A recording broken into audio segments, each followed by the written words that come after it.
अस्सलामुअलैकुम, मैं हूं Aman Saad. Welcome back to my channel. मुझे उम्मीद है आप सब लोग खैरियत से होंगे। आज मैं आप लोगों के साथ लंदन के फेमस कैफ़े लेटो का फेमस मिल्क केक की रेसिपी शेयर करूंगी। स्ट्रॉबेरी मिल्क केक आपको आज सिखाऊंगी मैं। देखने में भी ये बहुत खूबसूरत लगता है और लगता है कि पता नहीं कितना मुश्किल होगा, कितनी देर में बना होगा, लेकिन उसको मैं आसान तरीके से आप लोगों को बनाना सिखाऊंगी। मैं इस वाले स्ट्रॉबेरी मिल्क केक की बात कर रही हूँ।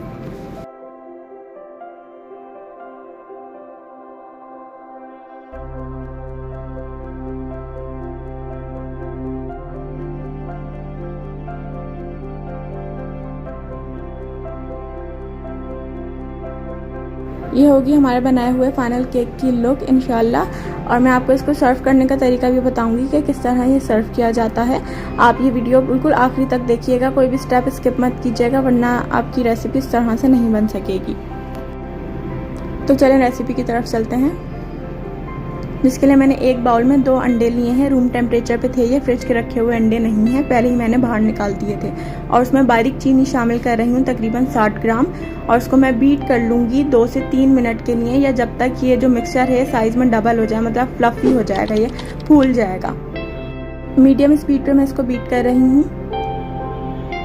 देखिए अब ये मिक्सचर साइज़ में डबल हो गया है और अच्छा खासा फूल गया, उसका कलर भी ऑफ वाइट हो गया है। तो मैं इसके अंदर तकरीबन 1/8 कप कुकिंग ऑयल शामिल कर रही हूँ, तकरीबन 25 ग्राम्स के बराबर। और उसमें बेकिंग पाउडर शामिल कर रही हूँ आधी चाय का चमचा, वनीला एसेंस आधी चाय का चमचा। इन सारी चीज़ों को भी मैं बस 1 मिनट के लिए बीट कर लूँगी मीडियम स्पीड पे।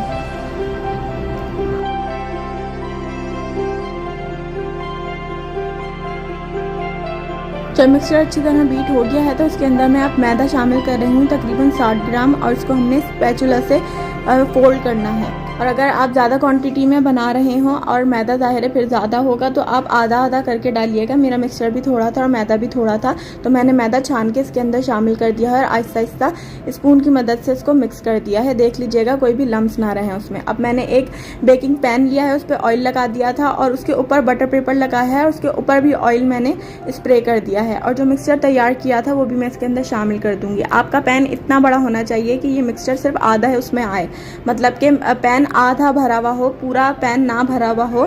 अगर पैन मुंह तक भरा हुआ होगा तो केक को फूलने की जगह नहीं मिलेगी। अब मैं इसको टैप कर रही हूँ ताकि कोई एयर बबल हो तो वो निकल जाए। उसको मैं बेक कर लूँगी तकरीबन 20 से 25 मिनट के लिए 180 डिग्री पे। और चूल्हे पे बनाने का तरीका भी मैंने अपनी पिछली कई वीडियोस में बताया हुआ है। अब मैं स्ट्रॉबेरी सॉस बना रही हूँ, जिसके लिए मैंने तकरीबन 150 ग्राम स्ट्रॉबेरीज ली हैं। 4 बड़ी साइज़ की स्ट्रॉबेरीज थी, उसको चॉप कर लिया है। उसको मैंने एक पैन में डाला है और उसमें 2.5 टेबल स्पून तकरीबन चीनी डाली है और उसको मैं मिक्स कर लूँगी। और उसको मैंने हल्की आंच पे पकाया है तब तक कि ये चीनी घुल जाए, और उसको फिर मैं ढक दूँगी और तकरीबन 5 मिनट के लिए मैं इसको पकाऊँगी हल्की फ्लेम पे, ताकि जो स्ट्रॉबेरीज हैं वो सॉफ्ट हो जाएँ। और उसको मैं पीस लूँगी बाद में। देखें ये उसने अब चीनी मेल्ट हुई थी तो उसने अपना ही पानी रिलीज़ किया था, तो इतना सारा सॉस हो गया इसके अंदर। और जो स्ट्रॉबेरीज थी वो भी सॉफ्ट हो गई हैं, तो मैं इसको निकाल के पीस लूँगी। मैंने ब्लेंड कर लिया है, आप ब्लेंडर में डाल के भी ब्लेंड कर सकते हैं। मैंने हैंड ब्लेंडर से इसको अच्छी तरह ब्लेंड कर लिया था कि उसके सारे बीज जो थे वो भी पिस गए हैं। उसको साइड में रख दिया है। अब मैंने 1 कप लिया है, उसमें 1.5 कप तकरीबन मिल्क डाला है, दूध। ये ठंडा होना चाहिए या रूम टेम्परेचर गर्म नहीं होना चाहिए। और उसके अंदर 1/4 कप में तकरीबन कंडेंस मिल्क शामिल कर रही हूँ। आप चीनी भी शामिल कर सकते हैं, लेकिन कंडेंस मिल्क से अच्छा टेस्ट आएगा। और जो स्ट्रॉबेरी सॉस है वो मैं इसके अंदर डाल दूँगी। अभी मैंने थोड़ी सी डाली है, उसको मैं मिक्स कर लूँगी। विस्कर से मैंने अच्छी तरह इसको विस्क कर लिया है। अब मुझे स्ट्रॉबेरी सॉस ज़ाहिर कम लग रही थी, मैंने सारी नहीं डाली थी, तो मैंने और स्ट्रॉबेरी सॉस डाल दी है। और तकरीबन 1 टेबल स्पून मैंने बचाई थी, लेकिन आप वो भी डालना चाहें तो डाल सकते हैं, कोई मसला नहीं है। उसको मैंने अच्छी तरह मिक्स कर लिया है। इसको साइड में रख दें या फ्रिज में रख दें कि ये ठंडा हो जाए। केक बेक हो गया है और मैंने इसको ठंडा कर लिया है। ठंडा होने के बाद इसमें साइड में मैंने नाइफ़ चलाई है ताकि ये साइड्स छोड़ दे, और इसको मैं प्लेट पे रख के पलट दूंगी ताकि ये डीमोल्ड हो जाए। बटर पेपर हटा रही हूँ मैं इसका, आप लोग भी हटा दीजिएगा। और इसको अब मैं वापस उसी पैन में रखूँगी जिसमें मैंने इसको बेक किया है, क्योंकि इसके अंदर हमने जो मिल्क तैयार किया है वो इसके अंदर पोर करेंगे और ये अब्जॉर्ब कर लेगा। मैंने उल्टा साइड यानी कि नीचे वाला साइड ऊपर रखा है। आप कोई सा भी साइड ऊपर या नीचे कर सकते हैं। और अब इसमें पूरे केक में वुडन स्क्यूअर से सुराख कर लीजिएगा। थोड़े से मोटा स्क्यूअर लीजिएगा ताकि सुराख थोड़े से बड़े हों और दूध जो है वो एब्जॉर्ब हो जाए सारा केक में। सारी जगह पे सुराख कीजिएगा। और अब मैं इसके अंदर जो मैंने तैयार किया था दूध वो शामिल कर रही हूँ। अभी मैं तकरीबन आधा गिलास जो है जितना भी बना है मिल्क उसका आधा हिस्सा मैं डाल रही हूँ ताकि ये एब्जॉर्ब हो जाए। आप लोग देख लीजिएगा कि जब तक दूध एब्जॉर्ब होता रहे आप लोग डालते रहिएगा और जब ऊपर ठहरना शुरू हो जाए तो तब रुक जाइएगा। अगर सुराख छोटे छोटे होंगे तो फिर वो एब्जॉर्ब नहीं हो पाएगा। और फिर मैंने इसको डाल के थोड़ी देर छोड़ा था। जैसे ही उसने सारा दूध एब्जॉर्ब कर लिया था तो थोड़ा सा मैंने दूध और डाला है इसके ऊपर। और थोड़ा सा दूध मुझे बचाना भी है क्योंकि सर्विंग के टाइम पे मैं इसको सर्व करूँगी।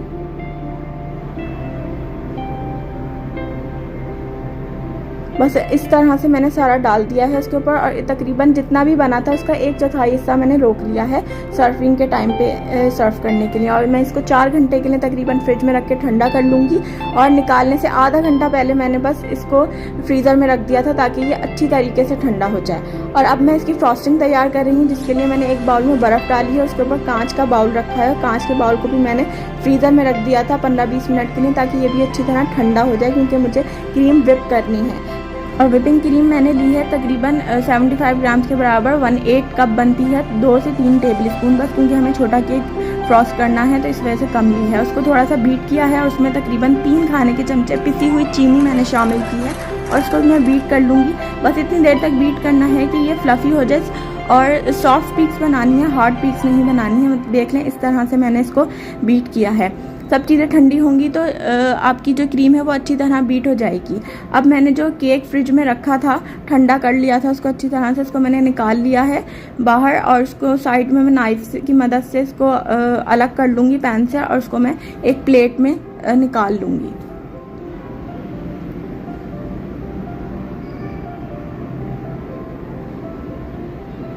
ये ठंडा ही होना चाहिए क्योंकि फ्रॉस्टिंग के वक्त अगर ये ठंडा नहीं होगा तो क्रीम फ़ौरन बहने लगेगी। अब मैंने एक प्लेट में इसको रख दिया था। ऊपर से मैंने एक क्रीम इसके ऊपर लगाई है और मैंने पाइपिंग बैग के अंदर क्रीम भर ली थी और उसको आगे से पाइपिंग बैग काट लिया था। उसकी टिप थोड़ी मोटी काटिएगा क्योंकि हमें कोई डिज़ाइन तो बनाना नहीं है, बस हमें ऐसे ही स्प्रेड करनी है तो अच्छी तरह क्रीम निकले, बहुत बारीक बारीक ना निकले क्रीम, इसलिए मोटा काटिएगा। और उसको मैंने पूरे केक पे लगा दिया है।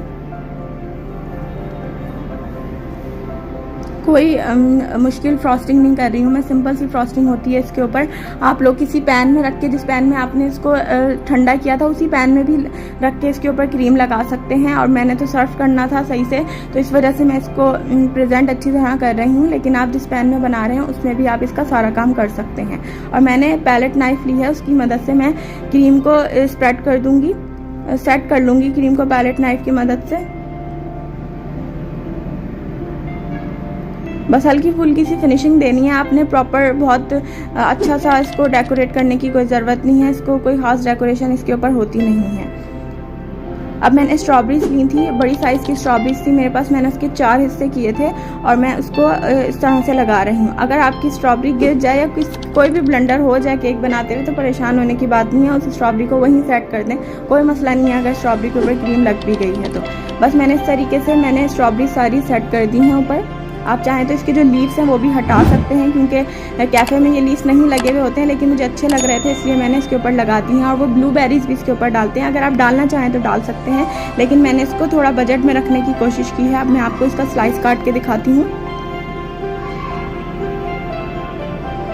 ये बहुत जूसी केक होता है, बहुत मज़ेदार होता है। आप जब बनाएंगे नहीं ये एक ही दिन में ख़त्म हो जाएगा, ये इतना मज़ेदार बनता है। आप इस ईद पे इसको ट्राई कर सकते हैं, बहुत आसान सी रेसिपी। आप इसे चूल्हे पे भी बना सकते हैं, ओवन में भी बना सकते हैं, आप इसे अपनी मर्ज़ी से किसी भी चीज़ में बना सकते हैं। आप लोग चाहें तो उस वक्त सारा दूध इसके अंदर डाल सकते हैं, लेकिन इसको सर्व करने का तरीका ये है कि आप इसे प्लेट में स्लाइस निकालें और उसके ऊपर से तकरीबन 2-3 टेबल स्पून जो हमने दूध तैयार किया था वो इसके ऊपर डाल के सर्व करें। और अगर कोई इस तरह नहीं पसंद करता तो वो बगैर दूध के भी, जो अंदर दूध डला हुआ है बस उसी के साथ ही खा सकता है। अगर आपको ये रेसिपी पसंद आई है तो प्लीज़ लाइक और शेयर करना ना भूलिएगा। आप सबको मेरी तरफ से ईद मुबारक। फिर आऊँगी एक अच्छी सी रेसिपी के साथ। अल्लाह हाफिज़।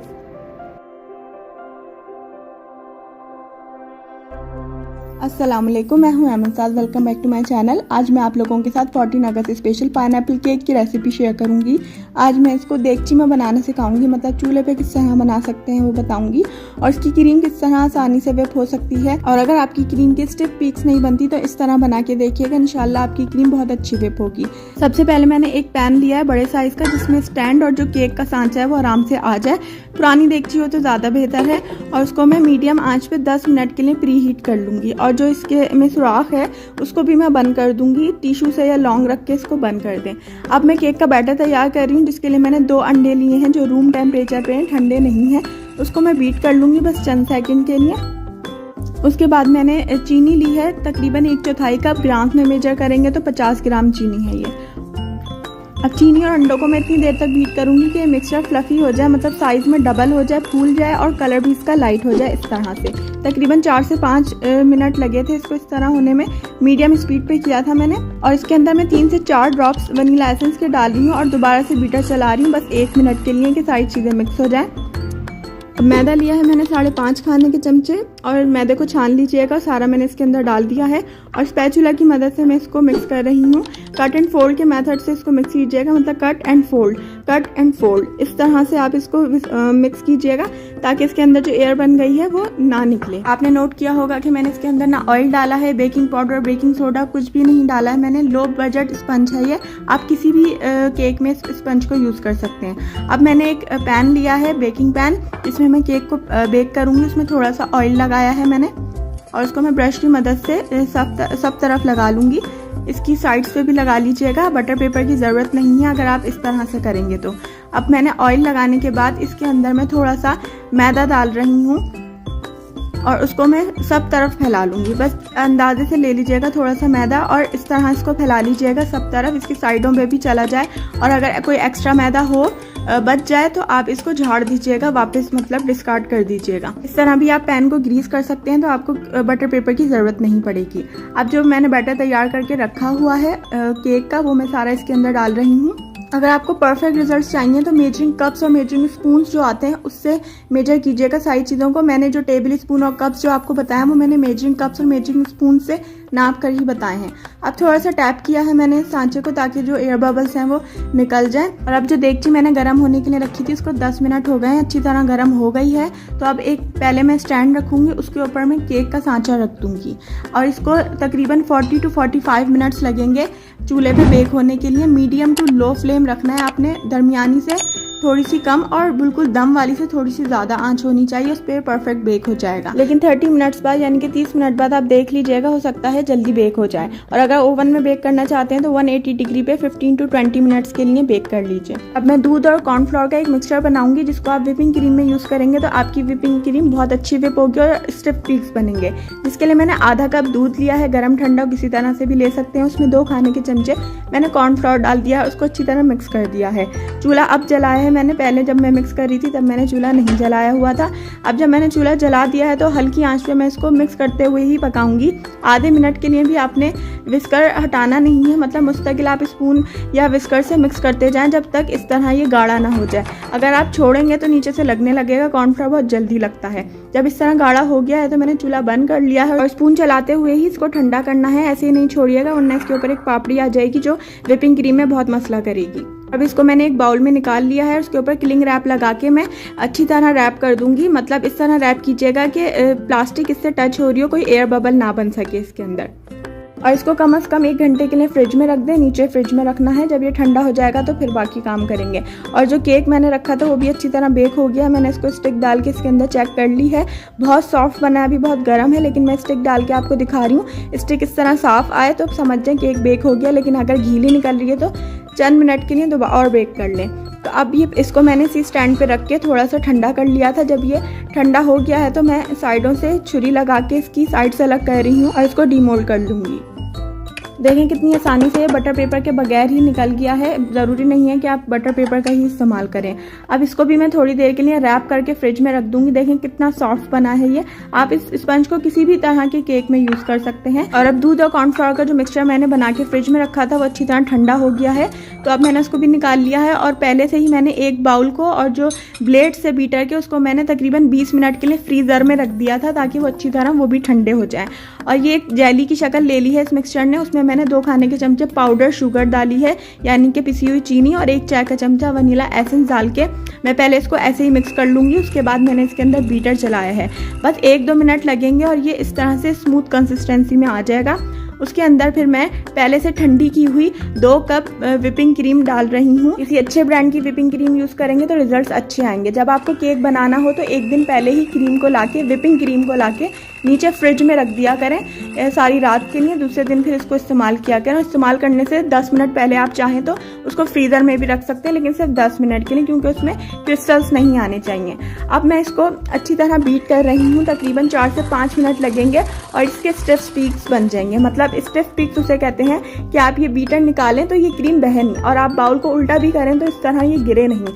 मतलब बिल्कुल अच्छी व्हिप्ड क्रीम होनी चाहिए आपकी। और उसमें से थोड़ी सी व्हिप्ड क्रीम मैं अलग कर रही हूँ क्योंकि मुझे इसके अंदर रंग डालना है। मैंने थोड़ा सा तकरीबन आधी चाय का चमचा ग्रीन कलर डाला है इसके अंदर।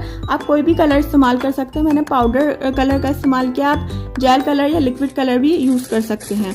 अब मैंने पाइपिंग बैग लिया है और उसमें दोनों तरह की क्रीम्स को, व्हाइट और ग्रीन को मैं भर लूँगी।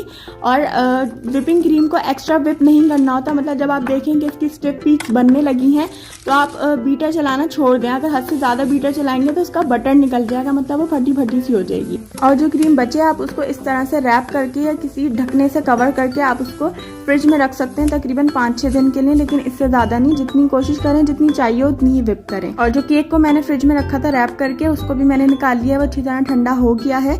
तकरीबन 2-3 घंटे के लिए आप रख सकते हैं। और इस केक के मैंने स्लाइस कर लिए, मतलब 2 हिस्सों में मैंने इसको काट लिया है। अब मैं इसकी आइसिंग करना शुरू करूँगी। सबसे पहले मैंने एक बटर पेपर लगा लिया है और उसके ऊपर केक का स्लाइस रखा है। सबसे ऊपर वाला स्लाइस था ना, वो मैंने नीचे रखा है। और आधे कप दूध में मैंने 2 खाने के चमचे चीनी डाल के उसको घोल लिया था। उससे मैंने केक को सोक किया है। दूध की क्वांटिटी मैंने अंदाजे से डाली थी और ऊपर से मैंने व्हिप क्रीम लगाई है और इसको मैं पैलेट नाइफ से स्प्रेड कर रही हूँ। अभी मैं आगे आपको दिखाती हूँ किस तरह की थी मैंने।